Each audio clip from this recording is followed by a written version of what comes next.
ఈ వేకుజాము మట్టలాదివారపు ఆరాధన కార్యక్రమానికి ఏర్పాటు చేయబడిన దైవవాక్యాన్ని మనము చదువుకుందాం. పరిశుద్ధ గ్రంథములో నుండి మత్తయి సువార్త 21వ అధ్యాయము 1 నుంచి 10 వచనాలను మనము చదువుకుందాం. పరిశుద్ధ గ్రంథములో నుండి మత్తయి సువార్త 21వ అధ్యాయము 1 నుంచి 10 వచనాలను మన మధ్యలో ఉన్న లతా వైభవ్ చంద్ర గారు యొక్క వాక్య భాగం చదివి వినిపిస్తారు.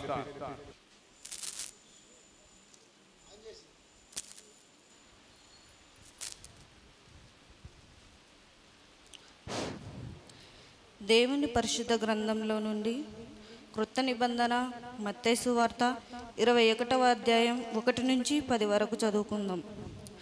తరువాత యెరూషలేమునకు సమీపించి ఒలివ చెట్ల కొండ దగ్గర ఉన్న బెత్షెబాకు వచ్చినప్పుడు యేసు తన శిష్యులలో 2 చూచి, మీ ఎదుటనున్న గ్రామమునకు వెళ్ళుడి. వెళ్ళగానే కట్టబడి ఉన్న ఒక గాడిదయు దానితోనున్న ఒక గాడిద పిల్లయు మీకు కనబడును. వాటిని విప్పి నా యొద్దకు తోలుకొని రండి. ఎవడైనను మీతో ఏమైనను అనిన యెడల అవి ప్రభువునకు కావలసినవనియు చెప్పవలెను. వెంటనే అతడు వాటిని తోలిపెట్టునని చెప్పి వారిని పంపాను. ప్రవక్తల వలన చెప్పబడినది నెరవేరునట్లు ఇది జరగను. అదేమనగా, ఇదిగో నీ రాజు సాత్వికుడై గాడిదను భారవాహకగా పశువు పిల్ల అయిన చిన్న గాడిదను ఎక్కి నీ యొద్దకు వచ్చుచున్నాడని సియోను కుమార్తెతో చెప్పుడి అనున్నది. శిష్యులు వెళ్ళి తమకు ఆజ్ఞాపించిన ప్రకారము చేసి ఆ గాడిదను దాని పిల్లను తోలుకొని వచ్చి వాటి మీద తమ బట్టలు వేయగా ఆయన బట్టల మీద కూర్చుండెను. జనసమూహంలోని అనేకులు తమ బట్టలు దారి పొడుగున పరిచి కొందరు చెట్ల కొమ్మలను నరికి దారి పొడుగున పరిచిరి. జనసమూహంలోని ఆయనకు ముందు వెళ్ళుచుండిన వారును ఆయనకు వెనుక వచ్చుచుండు వారును, దావీదు కుమారునికి జయము, ప్రభు పేరట వచ్చువాడు స్తుతింపబడును గాక, సర్వోన్నతమైన స్థలములలో జయము అని కేకలు వేయిచుండిరి. ఆయన యెరూషలేమునకు వచ్చినప్పుడు పట్టణమంతయు ఈయన ఎవరో అని కలవరపడిచెను. దేవుడి యొక్క వాక్యాన్ని మనందరి వినికిడిలో దీవించి ఆశీర్వదించును గాక. ఈ సమయములో ప్రభు సన్నిధిలో మనమందరము మోకరిస్తూ ప్రార్థిస్తూ కొద్ది నిమిషాలు దేవాది దేవుని ఆరాధించుచు ఆయనిచ్చే ఉన్నతమైన తన దయ, ఉన్నతమైన తన ఆశీర్వాదం ఈ సమయములో మనము పొందుకుందాం. దయచేసి ప్రభు సన్నిధిలో కొద్ది నిమిషాలు మోకరించగలిగిన వారు ఖచ్చితంగా మీరు మోకరించి ప్రభువును వేడుకోవాలని ప్రభు నామమున మీకు తెలియజేస్తున్నాం. ఓ పరిశుద్ధాత్మ దేవానికి స్తోత్రాలు, ఓ పరిశుద్ధాత్మ దేవానికి వందనాలు నాయనా. గత మటలాదివార దినము నుండి ఈ నేటి మటలాదివారం వరకు మమ్మలను సజీవ లెక్కల ఉంచిన విధమును బట్టి స్తోత్రాలు, మమ్మలను కాపాడిన విధమును బట్టి నీకే స్తోత్రములు నాయనా. కృతజ్ఞతలని దేవునికి ఎంతగానో కృతజ్ఞతాస్తుతులు చెల్లించి దేవుడిచ్చే గొప్ప తన మహిమ, తన సన్నిధి, తన ఆశీర్వాదం ఈ సమయములో మనమందరము పొందాలని ప్రభు నామమున తెలియజేస్తున్నాం. దేవా మీకు స్తోత్రాలు నాయన. ఈ దినం మీరు యెరూషలేమునకునైనా జయప్రవేశము చేసిన దినము తండ్రి. ఈ జయప్రవేశ కార్యక్రమములోనికి మమ్ములందరినీ ప్రవేశపెట్టిన దేవా మీకు స్తోత్రాలు. ఈ దినమును చూడలేక, ఈ సమయమును చూడలేక ఎందరో కాల గర్భంలో కలిసినప్పటికీ ఎనిక లేని మమ్మలను, పనికిరాని మమ్మలను, ధూళి లాంటి మమ్మలను, హీనస్థితుల మమ్మలను, ఎక్కడో పడిన మమ్మలను ప్రభువా నీ కృపలో జ్ఞాపకము చేసుకొని మమ్మలందరినీ తండ్రి సజీవ లెక్కల ఉంచిన సజీవుడా నీకే వందనాలు నాయనా. నీకే కృతజ్ఞతలు. ఎన్ని స్తుతులు చెల్లించిన తక్కువే ప్రభువా.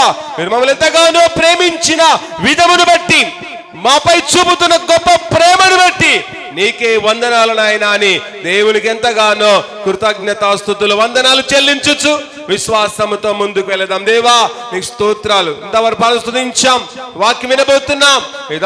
మీ దాసుల ద్వారా శ్రేష్టమైన వర్తమానమును మీరు మాకు ప్రసాదించి, మీరు మాతో మాట్లాడి మహిమ పొంది నీ తైలాభిషేకం, నీ ఆత్మాభిషేకం అయ్యా మాకు అందించండి. నీ పునరుత్థాన అభిషేకం మాకందరికి అందించి మమ్మల్ని బలపరిచి దృఢపరిచి బలపరిచి నీ ఆత్మతో నింపమని ప్రతి ఒక్కరూ కూడా ప్రార్థిస్తూ కొనియాడుతూ ముందుగా దేవానికి స్తోత్రాలు.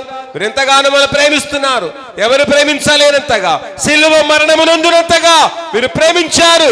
నీకున్న ప్రేమను బట్టి, త్యాగాన్ని బట్టి, నీకున్న గొప్ప మంచి మనస్సును బట్టి నీకే వందనాలు నాయనా, కృతజ్ఞతలని అందరూ కూడా ప్రార్థిస్తూ ప్రభును స్తుతిస్తూ కొనియాడుతూ ఆయన దయా దాక్షణ్యములను ఈ యొక్క వేకుజామున ఈ మండలాది వారి ఆరాధనలో మనం అందరం పొందుకొని దేవుని యొక్క సన్నిధిలో దేవునికి జయ జీవితం, మనమందరం దేవుని ద్వారా జయ జీవితాన్ని పొందుకొని దేవునికి జయ గీతములు పాడుతూ సర్వోన్నతునికి మనం స్తుతులు చెల్లిస్తూ విశ్వాసముతో బహు నమ్మకముతో మనం ముందుకు వెళదాం. ప్రార్థిస్తూ ప్రభును స్తుతిస్తూ ఉంటుండగా ప్రార్థన మన మధ్యలో ఉన్న మాజీ సంఘ దైవాధీనమ్మ గారు కృతజ్ఞ ప్రార్థన నడిపిస్తారు. అందరూ తలలు వచ్చినట్లయితే ప్రార్థన చేసుకుందాం. వర్తమాన భవిష్యత్ కాలంలో సర్వాధికారి దేవుడు పరిశుద్ధుడు పరిశుద్ధుడు పరిశుద్ధుడు అని వేల కొలది దూతల చేతను మా వంటి మనుషుల చేతను పొగడబడుచున్నటువంటి దేవా, నీ పరిశుద్ధమైన నామంలో స్తుతులు స్తోత్రాలు వందనాలు చెల్లిస్తూ ఉంటున్నాం. నా తండ్రి, గడిచిన సంవత్సరం మట్టలాదివారం మొదలుకొని నేటి సంవత్సరం మట్టలాదివారం వరకు మమ్మల్ని అందరినీ కాచి కాపాడి నీ రెక్కల కింద భద్రపరుచుకొని నా ప్రభువా యొక్క పరిశుద్ధ దినమందు వేకువనే లేచి నీ సన్నిధికి వచ్చి నిన్ను స్తుతించి ఆరాధించి నిన్ను గణపరచుటకు నీవిచ్చిన సమయాన్ని బట్టి వందనములు స్తుతులు స్తోత్రాలు చెల్లిస్తూ ఉంటున్నాం. అవునాయనా, సంఘమంతయు చేరి చిన్న మందగా కూడుకొని ఆత్మతో సత్యముతో నిన్ను స్తుతించాము, ఆరాధించాము. నా తండ్రిని యొక్క వాక్యమును వినుచూ ఉంటుండగా నీ దాసుడు చెబుతున్నటువంటి వాక్యమును మేమందరం విని గ్రహించి నా ప్రభువా నీ యొక్క దీవెనలు నీ ఆశీర్వాదములు పొందుకొనడానికి సహాయం చేయమని వేడుకుంటూ ఉన్నాం. నా తండ్రి, ఎందరైతే నీ బిడ్డలు నా ప్రభువా నీ యొక్క సన్నిధికి రావడానికి ఇష్టపడుతూ ఉంటున్నారో వారిని త్వరగా నీ యొక్క సన్నిధికి నడిపించి నీ దీవెనల చేతను నీ వాగ్దానముల చేతను నింపి నీ మార్గంలో నడిపించమని వేడుకుంటూ ఉన్నాం. సంఘమును దీవించండి, ఆశీర్వదించండి. సంఘంలో ఉన్న ప్రతి కుటుంబమును దీవించండి, ఆశీర్వదించండి. నా తండ్రిని యొక్క దాసుడి కుటుంబమును దీవించండి, ఆశీర్వదించండి. నా తండ్రి, గొర్రెలు చెదిరిపోకుండా నా ప్రభువా మంచి కాపరివై నీవే ముందుండి నడిపించి నీ యొక్క దాసుని ద్వారా నా ప్రభువా నీ యొక్క వాక్యము ద్వారా మాకందరికి విత్తి నా తండ్రిని యొక్క మార్గంలో నడిపించుకొని మనం వేడుకుంటూ ఉన్నాం. ఈ యొక్క ఉదయకాలపు దీవెనలు ఆశీర్వాదములు దండిగా మెండుగా కుమ్మరించి వినుచున్నటువంటి మాకును చెప్పుచున్నటువంటి నీ యొక్క దాసునికి నీవే తోడు నీడగా ఉండి నీ యొక్క ఆశీర్వాదముల చేత నింపుమని యేసు అతి పరిశుద్ధమైన నామములో స్తుతించి ప్రార్థించి మిక్కిలి బ్రతిమాలి అతి వినయముతో వేడుకుంటున్నాం పరమ తండ్రి, ఆమేన్. క్రీస్తునందు ప్రేమైన దేవుని బిడలారా, ఈ యొక్క సమయములో కొద్ది నిమిషాలు దేవుని వాక్యాన్ని మనం విందాం. ప్రతి ఒక్కరు కూడా శ్రద్ధగా దేవుని యొక్క వాక్యాన్ని విని దేవుడిచ్చే ఉన్నతమైన తన ఆశీర్వాదాన్ని పొందాలని ప్రభు నామమున తెలియజేస్తూ ఉన్నాం. ఈ యొక్క సమయములో కొద్ది నిమిషాలు దేవుని వాక్యాన్ని మన మధ్యలో ఉన్న స్థాన పాస్టమ్మ గారు, ఉదయ జ్యోతి గారు కొద్ది నిమిషాలు దేవుని యొక్క వాక్యాన్ని మనకు అందిస్తారు. ప్రతి ఒక్కరు విని విశ్వసిస్తూ దేవుడిచ్చే శ్రేష్టమైన తన కృపను తన సన్నిధిని ఈ సమయములో మనమందరం పొందుకుందాం. ఈ సమయాన్ని మన మధ్యలో ఉన్న స్థాన పాస్టమ్మ గారు, ఉదయ జ్యోతి గారికి ఈ సమయాన్ని అప్పగిస్తూ ఉన్నాం.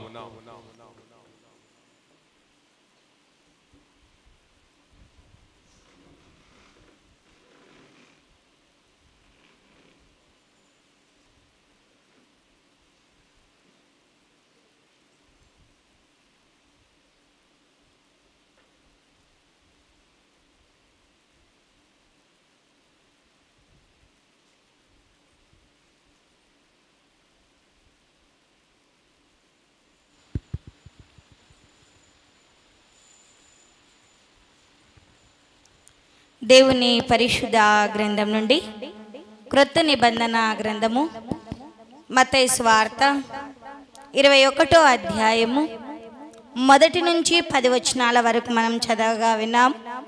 ఈ యొక్క ప్రాతకాల ఆరాధన కార్యక్రమంకు ఈ మట్టలాదివార కార్యక్రమంకు ఏర్పాటు చేయబడినటువంటి అంశము ఏమిటి అంటే, క్రీస్తుకు ప్రయోజనకరంగా మనం ఉన్నామో లేదో ఒక్కసారి ఆత్మ పరిశీలన చేసుకుందాం. ప్రయోజనకరము అనే టాపిక్ మీద కొద్ది నిమిషాలు మాత్రమే దేవుని యొక్క వాక్యాన్ని మనం ధ్యానించుకుందామండి. అందుకోసమే చదవబడినటువంటి లేఖనాన్ని మరొకసారి చదివి వినిపించండి. తరువాత యెరూషలేమునకు సమీపించి ఒలీవ చెట్ల కొండ దగ్గర ఉన్న బెత్ఫాగేకు వచ్చినప్పుడు యేసు తన శిష్యులలో ఇద్దరిని చూచి, మీ ఎదుటనున్న గ్రామమునకు వెళ్ళుడి, వెళ్ళగానే కట్టబడి ఉన్న ఒక గాడిదయు దానితోనున్న ఒక గాడిద పిల్లయు మీకు కనబడును, వాటిని విప్పి నా యొద్దకు తోలుకొని రండి. ఎవడైనను మీతో ఏమైనా అనిన యెడల అవి ప్రభువునకు కావలసి ఉన్నవని చెప్పవలెను. వెంటనే అతడు వాటిని తోలి పెట్టునని చెప్పి వారిని పంపెను. ప్రవక్త వలన చెప్పబడినది నెరవేరునట్లు ఇది జరిగెను. అది ఏమనగా, ఇదిగో నీ రాజు సాత్వికుడై గాడిదను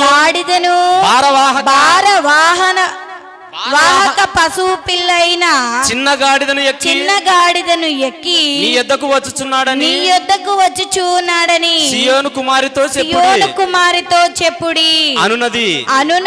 శిష్యులు వెళ్ళి యేసు తనకు ఆజ్ఞాపించిన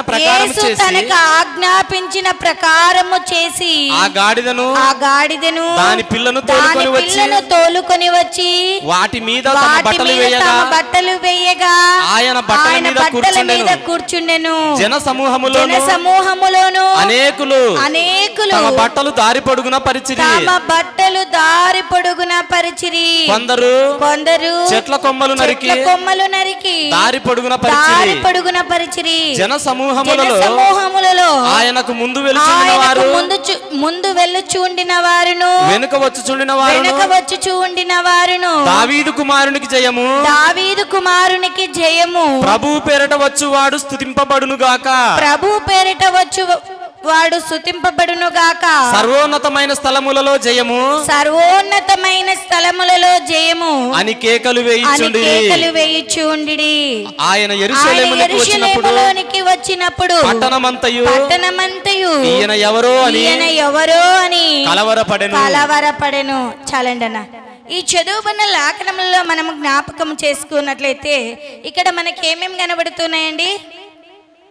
చదివారా? వాక్యాన్ని విన్నామా? చదువుతున్నా. గాడిద పిల్ల, చెట్ల కొమ్మలు, బట్టలు మనకు కనబడుతున్నాయి. గాడిద క్రీస్తుకు ఉపయోగకరముగా మార్చబడుతూ ఉన్నట్లు, క్రీస్తుకు ప్రయోజనకరముగా మార్చబడుతూ ఉన్నట్లు మనం చూస్తూ ఉంటున్నాం. చెట్ల కొమ్మలు శాంతికి, సమాధానానికి గుర్తుగా ఉన్నట్లు మనం చూస్తూ ఉంటున్నాం. బట్టలు మార్గాన్ని సూచిస్తూ ఉన్నట్లు లేఖనములలోనే మనం జ్ఞాపకం చేసుకోవాలి. గాడిదైతే క్రీస్తుకు ప్రయోజనకరంగా ఉంది, చెట్ల కొమ్మలు అయితే శాంతికిని, సమాధానానికి గుర్తుగా ఉన్నాయి, బట్టలైతే మార్గాన్ని సూచిస్తూ ఉన్నాయి. అయితే ఈ యొక్క మట్టల ఆదివారం గురించి మనం జ్ఞాపకం చేసుకున్నట్లయితే ఇక్కడ 4 సువార్తల్లో కూడా రాయబడి ఉన్నది అనేది జ్ఞాపకం చేసుకునే వారిగా ఉండాలి. అయితే క్రీస్తుకు ప్రయోజనకరంగా ఎవరెవరు ఉన్నారో కూడా మనము జ్ఞాపకం చేసుకునే వారిగా ఉండాలి. ఎన్నిక లేని గాడిద, పనికిరాని గాడిద, అది ఎందుకు ఉపయోగపడుతుందండి? కేవలము బట్టలు మోయడానికి మాత్రమే ఉపయోగపడుతుందండి. అవునా కదా? అది ఎందుకు పనికిరాదు అనుకుంటాం. మనల్ని కూడా అనేకులు కూడా వీరు ఎందుకు పనికిరారు అనుకుంటారు. కానీ పనికిరానటువంటి వారిని దేవుడు ఎన్నుకునేవాడుగా ఉన్నాడండి. నిజంగా నువ్వు పనికిరాని దానిగా ఉన్నావేమో, పనికిరాని ఆమెగా ఉన్నావేమో, పనికిరాని అతనిగాను ఉన్నావేమో. దేవుడి దినాన్ని నిన్ను ఎన్నుకోవడానికి, తన పనిలో వాడుకోవడానికి నిన్ను వాడుకుంటున్నాడు. క్రీస్తుకు ప్రయోజనకరంగా ఉండడానికి నిన్ను నన్ను కూడా మలుచుకుంటూ ఉన్నాడు అనేది జ్ఞాపకం చేసుకునే వారిగా ఉండాలి అని ప్రభు నామంన తెలియచేస్తూ ఉంటున్నాను. అందుకోసమే ఈ చదువుబడిన లేఖనములలో మనము జ్ఞాపకము చేసుకున్నట్లయితే అక్కడ తర్వాత యెరూషలేమునకు సమీపించి ఒలీవ చెట్ల కొండ దగ్గర ఉన్న బెత్పగేకు వచ్చినప్పుడు యేసు తన శిష్యులలో ఇద్దరిని పిలిచి ఏం చెప్తున్నారు? మీ ఎదుటనున్న ఉన్న గ్రామమునకు వెళ్ళుడి, అక్కడ కట్టబడి ఉన్న గాడిద మీకు కనబడుతుంది, దానితో పాటు గాడిద పిల్ల కూడా మీకు కనబడుతుంది అని చెప్తూ ఉన్నాడు. అయితే తన శిష్యులు వెళ్ళి అడిగినప్పుడు మరి ఆ గాడిద ఎందుకు ఏ కట్ల చేత కట్టబడి ఉంది అంటే పాపపు కట్ల చేత కట్టబడి. నిజంగా మనం కూడా అనేక కట్ల చేత కట్టబడి ఉన్నామేమో, అయినప్పటికీ మనం పనికిరాని వారిగా, ఎన్నిక లేని దానిగా, ప్రయోజనకరముగా, ఉపయోగము లేని వారముగా, దేనికి పనికిరాని వారంగా మనం ఉన్నామేమో. ఆనాడు గాడిదను ఏర్పరచుకున్న దేవుడు, గాడిదను ఎన్నుకున్న దేవుడు ఈనాడు నిన్ను నన్ను కూడా తనకు ప్రయోజనకరముగా మలుచుకుంటూ ఉన్నాడు అనేది జ్ఞాపకం చేసుకున్నాను. అందుకోసమే అక్కడ దానితోనున్న ఒక గాడిద పిల్ల మీకు కనబడును, వాటిని విప్పి నా యొద్దకు తోలుకొని రండి అంటూ ఉన్నాడు. అంటే ఎవడైనాను మీతో ఆ శిష్యులతో అంటూ ఉన్నాడు ప్రభుల, ఎవడైనాను మీతో ఏమైనా అనిన ఎడల అవి ప్రభువునకు కావలసి ఉన్నవని చెప్పండి. ఒకవేళ మనం కూడా వస్తూ ఉంటాం కదా దేవుని మందిరానికి, రండి అని పిలిచినప్పుడు వస్తేటప్పుడు ఏమంటారు? అయ్యో వీళ్ళు ఏంటికి పనికిరారే, ఎందుకు అంటారు. కానీ మీరు ఎవరికి కావలసిన వారు? ప్రభువునకు కావలసినటువంటి వారు మనమందరము కూడా. అందుకోసమే ఇక్కడ చాలా జాగ్రత్త, కనబడి ఎవడైనానో మీతో ఏమైనా అనిన ఎడల అవి ప్రభువునకు కావలసినవి చెప్పవలను. వెంటనే అతడు వాటిని తోలిపెట్టునని చెప్పి వారిని పంపెను. వెంటనే ఇంకా ఏమనకుండా వాటిని మీకు పంపిస్తాడని చెప్పినట్లు కూడా మనం చూస్తూ ఉంటున్నాం. అయితే ఎన్నిక లేని గాడిద, పనికిరాని గాడిద, అది చాకలి బట్టలు మాత్రమే మోసేదండి, అవునా కదా? అది భారమును మోస్తుంది. అయితే దేవుడు దేవుని పనిలో దాన్ని ఒక వాహనముగా వాడుకున్నట్లు కూడా లేఖనములలోనే మనం చూస్తూ ఉంటున్నాం. అందుకోసమే మనం కూడా జ్ఞాపకం చేసుకున్నట్లయితే ఏ పనికిరాని మనలను దేవుడు ఒక ప్రయోజనకరముగా మలుచుకుంటున్నాడు అనేది జ్ఞాపకం చేసుకో. మత్తయి సువార్త 20వ అధ్యాయము 29 నుంచి 32 వచనాల వరకు జ్ఞాపకం చేసుకుందామండి. వారు యెరికో నుండి వెలుచు ఉండగా బహుజన సమూహము వారి వెంట వెళ్ళెను. ఇదిగో త్రోవ పక్కన కూర్చుండిన ఇద్దరు గుడ్డివారు యేసు ఆ మార్గమున వెలుచు ఉన్నాడని విని, ప్రభువా దావీదు కుమారుడా మమ్మను కరుణింపుమని కేకలు వేసిరి. చదవండి. ఊరుకుండుమని జనులు వారిని గద్దించిరి గాని వారు, ప్రభువా దావీదు కుమారుడా మమ్మను కరుణించుమని మరీ బిగ్గరగా కేక వేసిరి. యేసు నిలిచి వారిని పిలిచి, నేను మీకేమి చేయగోరుచున్నానని అడగగా వారు, ప్రభువా మా కన్నులు తెరువమనిరి. కాబట్టి యేసు కనికరపడి వారి కన్నులు ముట్టెను. వెంటనే వారు దృష్టి పొంది ఆయన వెంట వెళ్ళిరి. ఈ గుడ్డి వారు కూడా క్రీస్తుకు ప్రయోజనకరముగా ఉన్నారండి, ఉపయోగకరముగా ఉన్నారండి. క్రీస్తు వెంట నడిచినటువంటి వారుగా ఉన్నాడు. ఈ మట్టలాదివార దినాన మరి నువ్వు కూడా క్రీస్తు వెంట నడిచే బిడగా ఉండాలి. ఆనాడు అక్కడ మనం త్రోవ పక్కన కూర్చుండిన ఇద్దరు గుడ్డివారు యేసు ఆ మార్గమున వెలుచు ఉన్నాడని తెలుసుకొని ఏమంటున్నాడు? ప్రభువా దావీదు కుమారుడా నన్ను కరుణించుము. మరలా అడుగుతున్నారు, మీకేం కావాలంటే మమ్మల్ని కరుణించుము, మాకు చూపును దయచేయమని అడిగారండి. నిజంగా గుడ్డివారు కూడా ప్రభువుకు ఉపయోగకరంగా, ప్రయోజనకరంగా, ప్రభు వెంట నడిచిన వారుగా, ప్రభు పనిలో పాలి భాగస్థులుగా ఉన్నారు. నువ్వు ఉంటూ ఉన్నావా? దేవుడు నీకు అన్నీ ఇచ్చాడండి. ఇచ్చాడా? చూడడానికి కళ్ళు ఇచ్చాడు, నడవడానికి కాళ్ళు ఇచ్చాడు. ఆయన పనిలో నువ్వు వాడబడుతూ ఉన్నావా? దేవుని వెంట నడిచే వ్యక్తిగా ఉన్నావా? ఆనాడు గుడ్డివారైనటువంటి ఆ ఇద్దరు కూడా చూపు పొందిన వెంటనే ఏం చేశారండి? దేవుడు వారిపైన కనికరపడ్డాడు. యేసు వెంట నడిచినట్లు మనం చూస్తున్నాం. ఈనాడు దేవుడు నీ జీవితంలో ఎన్నో మేలులు చేస్తూ ఉన్నాడు. నువ్వు నడుస్తూ ఉన్నావా అండి యేసు వెంట? యేసు మార్గంలో నడుస్తూ ఉన్నావా? యేసు యొక్క మరి మా త్రోవల్లో నువ్వు నడిచే కుమారుడిగా, కుమార్తెగా ఉన్నావా? క్రీస్తుకు ప్రయోజనకరంగా ఉన్నావా? క్రీస్తుకు ఒక సాక్షిగా నువ్వు నిలుస్తూ ఉంటున్నావా?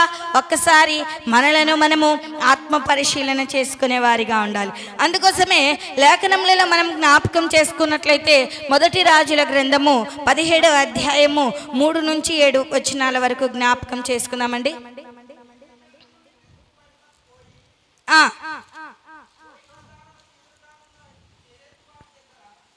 నీవు ఇచ్చటి నుండి తూర్పు వైపునకు పోయి యోర్దానుకు ఎదురుగానున్న కెరేతు వాగు దగ్గర దాగి ఉండుము. ఆ వాగు నీరు నీవు త్రాగు. అచ్చటికి నీకు ఆహారము తెచ్చినట్లు నేను కాకోలములకు ఆజ్ఞాపించి తిని అతనికి తెలియచేయగా అతడు పోయి యెహోవా సెలవు చొప్పున యోర్దానునకు ఎదురుగానున్న కెరేతు వాగు దగ్గర నివాసము చేసెను. అక్కడ కాకోలములు ఉదయమందు రొట్టెను మాంసమును, అస్తమయమందు రొట్టెను మాంసమును అతని యొద్దకు తీసుకొని వచ్చి చూడెను. అతడు వాగునీరు త్రాగుచూ వచ్చెను. కొంతకాలమైన తర్వాత దేశంలో వర్షము లేక ఆ నీరు ఎండిపోయెను. ఇక్కడ మనకేం కనబడుతున్నాయండి? ఏం కనపడుతున్నాయి? వాక్యాన్ని చదువుతున్నప్పుడు వింటున్నామండి. ఏం కనపడుతున్నాయి? వాగొక్కటి కాకోలములు కనపడుతున్నాయి, కాకులు కనపడుతున్నాయండి. ఈ కాకులు కూడా ప్రభు పనికి ప్రయోజనకరంగా ఉన్నాయి. నిజంగా ఆనాడు మనం జ్ఞాపకం చేసుకున్నట్లయితే కాకోలములే ప్రభుకు ఉపయోగకరంగా ఉన్నప్పుడు వాటికంటే శ్రేష్టమైనటువంటి వారము మనం ఉపయోగకరంగా ఉన్నామా? మనం ప్రయోజనకరంగా ఉన్నామా? ఒక్కసారి జ్ఞాపకం చేసుకునే వారిగా ఉండాలి. నిజంగా అక్కడ నీవు అచట నుండి తూర్పు వైనకు పోయి యోర్దానుకు ఎదురుగా కెరేతు వాగు దగ్గర దాగి ఉండుము అని లేఖనములలోనే మనం చూస్తూ ఉంటున్నామండి. నిజంగా ఒకసారి మనము జ్ఞాపకం చేసుకున్నట్లయితే మరి ఏలియాకు ఆహారము ఎవరు పంపారండి? దేవుడే పంపాడా? ఎవరి ద్వారా? కాకులు ప్రభు పనికి ఉపయోగకరంగా ఉన్నాయా లేదా? మరి నువ్వు ఉన్నావా ప్రభు పనికి ఉపయోగకరంగా, ప్రయోజనకరంగా? ఒకసారి జ్ఞాపకం. కాకోలమును వాడు ప్రయోజనకరంగా మార్చుకున్న దేవుడు నిన్ను నన్ను కూడా ప్రయోజనకరంగా మార్చుకునేవాడుగా ఉంటున్నాడు అనేది జ్ఞాపకం చేసుకునే వారిగా ఉండాలి. మరి ఏలియా ఎలీషా కూడా ప్రభువునకు ఉపయోగకరంగా తన ప్రభు పనిలో ఇద్దరిని కూడా అద్భుతకరంగా వాడుకున్నట్లే లేఖనములలోనే మనం చూస్తూ ఉంటున్నాం. మొదటి రాజుల గ్రంథము 19వ అధ్యాయము 19 నుంచి 21 వచనం వరకు జ్ఞాపకం చేసుకుందామండి. ఏలియా అచటి నుండి పోయిన తర్వాత అతనికి షాపాతు కుమారుడైన ఎలీషా కనబడెను. అతడు తన ముందున్న 12 అరకల ఎడ్ల చేత దున్నించుచు 12 అరక తాను తోలుచూ ఉండెను. ఏలియా అతని చేరబోయి తన దుప్పిటి అతని మీద వేయగా అతను ఎడ్లని విడిచి ఏలియా వెంట పరిగెత్తి, నేను పోయి నా తల్లిదండ్రులను ముద్దు పెట్టుకొని తిరిగి వచ్చి నిన్ను వెంబడించదనని చెప్పి అతన్ని సెలవడగగా, అతడు పోయి రమ్ము, నా వలన నీకు నిర్బంధము లేదని చెప్పెను. అందుకతడు అతనిని విడిచి వెళ్ళి కాడి ఏండ్లను తీసి వధించి వాటి మాంసమును గొర్తునోకల చేత వంట చేసి జనకులకు వడ్డించెను. వారు భోజనము చేసిన తర్వాత అతడు లేచి ఏలియా వెంబడి వెళ్ళి అతనికి ఉపచారము చేయుచు చుండెను అని లేఖనములలోనే మనం చూస్తున్నాం. ఏలియా ఎలీషా ప్రభువునకు ప్రయోజనకరముగా ఉన్నారు. ప్రభు తన పనిలో ఇద్దరిని కూడా ఎంతో అద్భుతకరముగా వాడుకున్నాడు. ఏలియా ఎలీషా ప్రభువుకు ప్రయోజనకరముగా ఉన్నట్టు నీవు నేను కూడా ప్రభువుకు ప్రయోజనకరముగా ఉంటే మనల్ని కూడా ప్రభు పనిలో అద్భుతకరముగా వాడుకుంటాడు అనేది జ్ఞాపకం చేసుకునే వారిగా ఉండాలి. చివరిగా జ్ఞాపకం చేసుకొని ముగించేస్తానండి. మార్కు సువార్త 11వ అధ్యాయము 1వ వచనం నుంచి ఒక్కసారి చదువుకుందామండి. వారు యెరూషలేమునకు సమీపించి ఒలీవ కొండ దగ్గరనున్న బెత్ఫగే బేతానియా అను గ్రామమునకు వచ్చినప్పుడు ఆయన తన శిష్యుల ఇద్దరిని చూచి, మీ ఎదుటనున్న గ్రామమునకు వెళ్ళుడి, అందులో మీరు ప్రవేశింపగానే కట్టబడి ఉన్న గాడిద పిల్ల కనబడును. దాని మీద ఏ మనుషుడు ఎప్పుడు కూర్చుండలేదు. దాన్ని విప్పి తోలుకొని. ఎప్పుడు కూడా ఏ మనుషుడు కూర్చోలేదంట. కానీ ప్రభుల వారు దాన్ని ఏర్పరచుకున్నాడండి. ఎలా ఏర్పరచుక? ఒక భార వాహనముగా ఏర్పరచుకొని దాని మీద కూర్చుండి మరి వీధుల వెంట తిరుగుతూ ఉన్నప్పుడు ఆ యెరూషలేములోనికి జయప్రవేశము జరిగిస్తూ ఉన్నప్పుడు ఆ దారి పొడుగున మట్టలు పరుస్తున్నట్టు బట్టలు పరుస్తున్నట్లు ప్రభు పేరిట వచ్చువాడు స్తుతింపబడునుగాక, హోసన్నకు జయము జయమని ముందు వచ్చుచున్న వారును వెనక వచ్చుచున్న వారును ఎంతగానో కేకలు వేస్తున్నారు. కేకలు వేస్తుంటే ఈయన ఎవరు అని కలవరపడుతున్నట్లు. నిజంగా ఆయన ఒక కుమారుడిగా జన్మించాడు. ఆయన నీ నా కొరకు ప్రాణం పెట్టబోతున్న సమయంలో ముందులోనే ఏం చేశాడు? యెరూషలేమునకు జయప్రవేశము జరిగించాడు.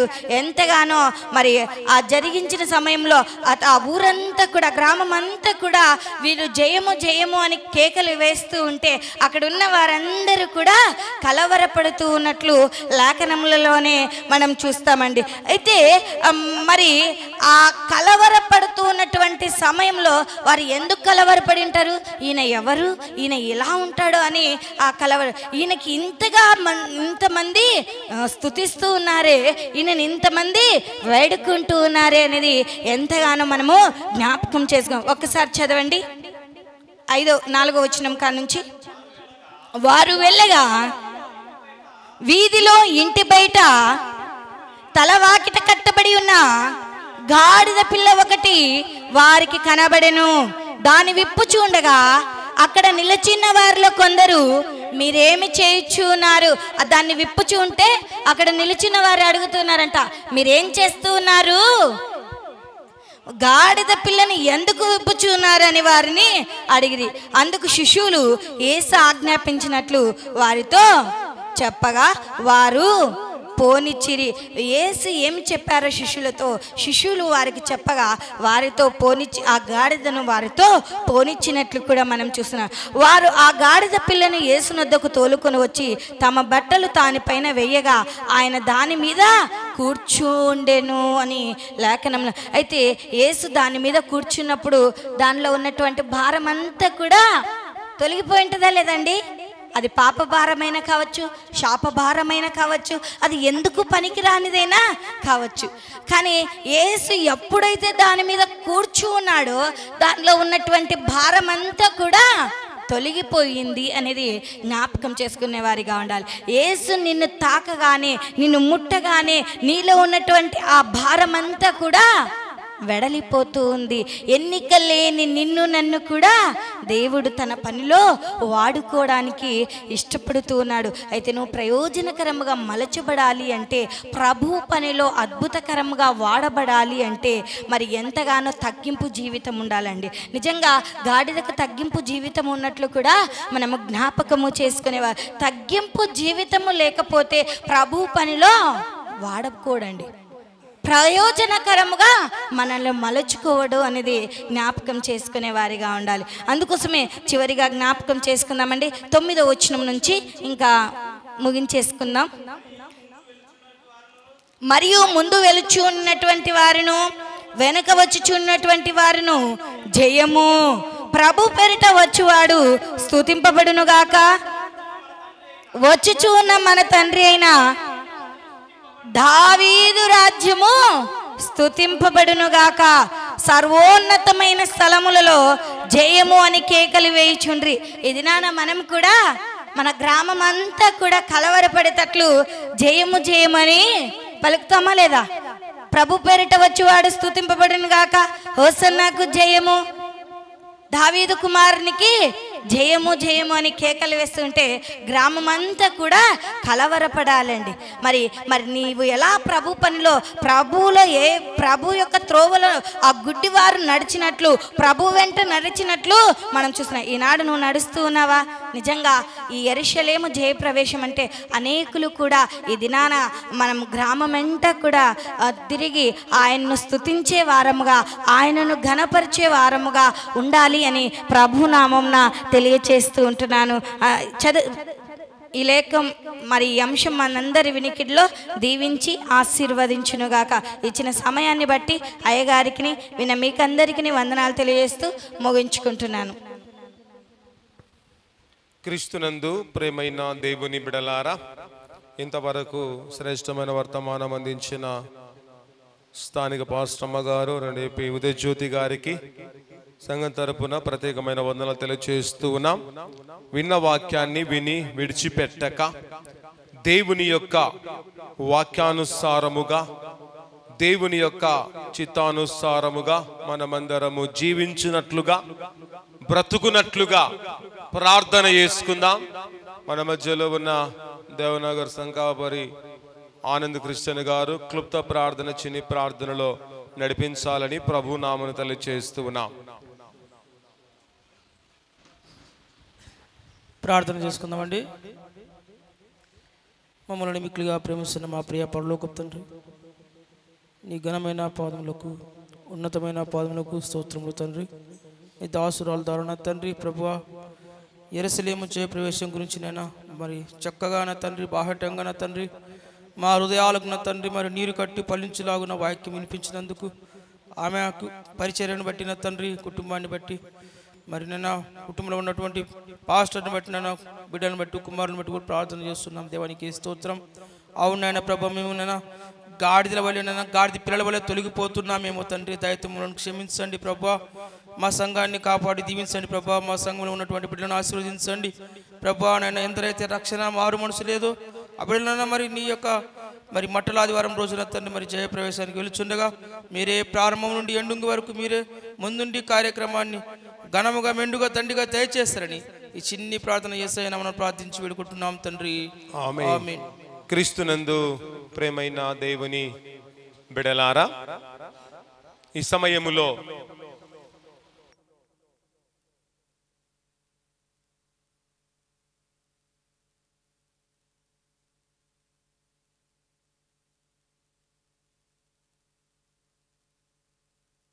క్రీస్తునందు ప్రేమైన దేవుని బిడలారా, దేవుని యొక్క మహాకృపను బట్టి ఈ సమయములో మనమందరం జయప్రవేశ కార్యక్రమంలో మనము పాల్గొనబోతున్నాం. ఈ దినం యేసు ప్రభుల వారు ఎక్కడికి జయప్రవేశం చేశాడమ్మా? యెరూషలేమునకు జయప్రవేశం చేశాడు. అందరు మోకాళ్ళు, ఇద్దరు మోకాళ్ళు లెక్క ఉన్నాయి. అందరు ఎలా పోతున్నారమ్మా? అందరు మోకాలు కళ లేవు. అందరూ కూడా నిద్ర భారంతో ఉన్నట్టు కనపడుతుంది. ఎందుకంటే అందరు ఏకులు లేచినారు కాబట్టి మొక్కలన్నీ కూడా ఎలా కనపడుతున్నాయి అంటే నిద్రపోతున్న మొక్కల్లాగా కనబడుతున్నాయి. అలా కనబడకూడదు. దయచేసి అందరూ హుషారుగా ఉందాం. కనుక ఈ దినాన యేసు ప్రభుల వారు ఎక్కడికి జయప్రవేశం చేశాడు? యెరూషలేమునకు జయప్రవేశము చేశాడు. కనుక పాస్టమ్మ గారు ఆ యొక్క జయప్రవేశం గురించి మనం చక్కగా వివరించారు, మనమందరం విన్నాం. కనుక ఈ సమయంలో మనమందరం కూడా వీధుల గుండా మన యొక్క సందుల్లో మనమందరము ఆ యొక్క మట్టలు పట్టుకొని మనమందరము దేవాతి దేవుణ్ణి స్తుతిస్తూ దేవునికి జయము పలుకుతూ మనమందరం కూడా పాల్గొనబోతున్నాం. ప్రాముఖ్యంగా గమనించాలి, మనం వెళుతూ ఉండగా మన ఇండ్లు వస్తాయి. ఇండ్లు వచ్చింది కదా అని మరలా మీరు మీ ఇంట్లోకి వెళ్ళకూడదు. అందరి ఇండ్లు వస్తాయి, మీ ఇంట్లో వచ్చింది కదా అని ఇంట్లోకి వెళ్ళకూడదు. మరలా మీరు చర్చి దగ్గరకు వచ్చి చివరిగా ప్రార్థన చేసుకొని వెళ్ళే వరకు మీరందరూ కూడా మరల చర్చి వరకు తిరిగి రావాలి. దారిలో మా ఇంట్లో వచ్చింది మేము వెళ్ళిపోతామంటే అది కాదు, అది ఆశీర్వాదం కూడా కాదు. కనుక మనం అందరం అన్ని తిరిగి వచ్చిన తర్వాత ఇంటికి వస్తాం, ఈ చర్చికి వస్తాం. చర్చి దగ్గరకు వచ్చిన తర్వాత ఈ యొక్క కార్యక్రమంలో మరలా ప్రార్థన చేసుకొని ఆశీర్వాదం తీసుకొని పోయే వరకు ఎవరు కూడా మీరు వినులకు వెళ్ళకూడదని ప్రభు నామమున తెలియచేస్తూ ఉన్నాం. కనుక జయప్రవేశములు అందరూ కూడా ఇద్దరిద్దరు లైన్గా ఇద్దరిద్దరు నిలబడండి. ఇద్దరిద్దరు నిలబడి ముందుకు మనం కొనసాగాలి. వెళుతూ ఉండగా పాటలు పాడుతూ దేవుని స్తుతించండి. ఒకరే పాటలు కాదు, పాడాలనుకున్న వారు ఎవరైనా సరే పాటలు పాడుతూ దేవుని స్తుతిస్తూ మనమందరము వీధుల గుండా వెళ్ళాలని ప్రభు నాకు తెలియజేస్తున్న. గుంపులు గుంపులుగా వెళ్ళకుండా ఇద్దరిద్దరు చొప్పున లైన్గా నిలబడి ముందుకు వెళ్ళాలి. మన పెద్దలు కష్టపడి మట్టలు తీసుకొచ్చారు, వారికి సంఘం ప్రత్యేక వందన గట్టిగా చప్పట్లు కొడుతూ వారిని అభినందిద్దాం.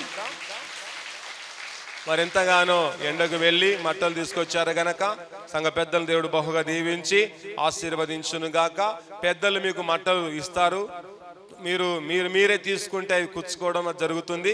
అక్కడ పెద్దలు మీకు మట్టలు మీ చేతులకు ఇస్తారు. తీసుకొని అందరూ కూడా లైన్ నిలబడండి. లైన్ నిలబడిన తర్వాత ప్రార్థన చేసుకొని అక్కడ నుంచి మనం ముందుకు వెళ్ళాలని ప్రభు నామమున మీకు అందరికీ తెలియచేస్తూ ఉన్నాం. సో అందరూ లేచి ఉండగా సెలువు కీర్తన, ప్రభు నేర్పిన ప్రార్థన ఆశీర్వాదముతో ఈ యొక్క వేగుజాము మటలాదివార ఆరాధన కార్యక్రమాన్ని మనము ముగించుకుందాం. పిల్లలను ముందర ఉంచుదాం, పెద్దలైన మనము వెనక నిలబడదాం. అక్కడ పెద్ద నిలబడి వారికి ఒక్కొక్కటి చొప్పున మట్టలు ఇస్తూ బయట గేటు దగ్గర నుంచి ముందుకు నిలబెట్టవలసిందిగా ప్రభు నామమున పెద్దలకు తెలియచేస్తూ ఉన్నాం.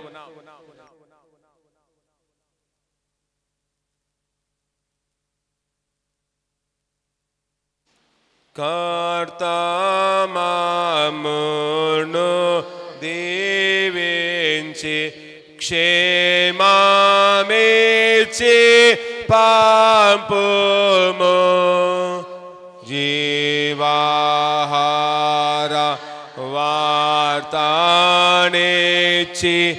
మామును పోషించు.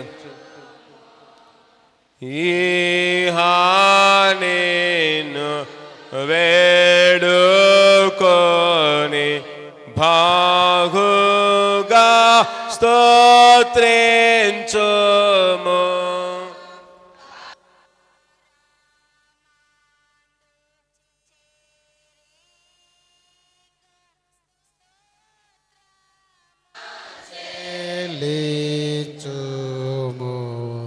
పరలోకమందున్న మా తండ్రి, నీ నామ పరిశుద్ధ పరచబడును గాక, నీ రాజ్యం మాకొచ్చును గాక, నీ చిత్త పరలోకమందు నెరవేరునట్లు భూమి యందు నెరవేరును గాక. మాకు కావలసిన ఆహారము దయచేయము, మా రుణం క్షమించు, బకారము క్షమించుము, మమ్మల్ని శోధన లేక కీడు తప్పించుము. ఎందుకంటే రాజ్యము, బలము, మహిమ నిరంతరమునవే నావు తండ్రి.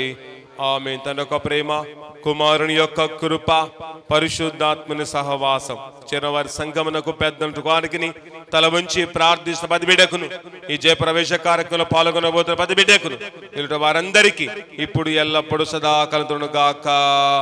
ఆమేన్. బలో యేసు మసీకే, రాజుల రాజుకే.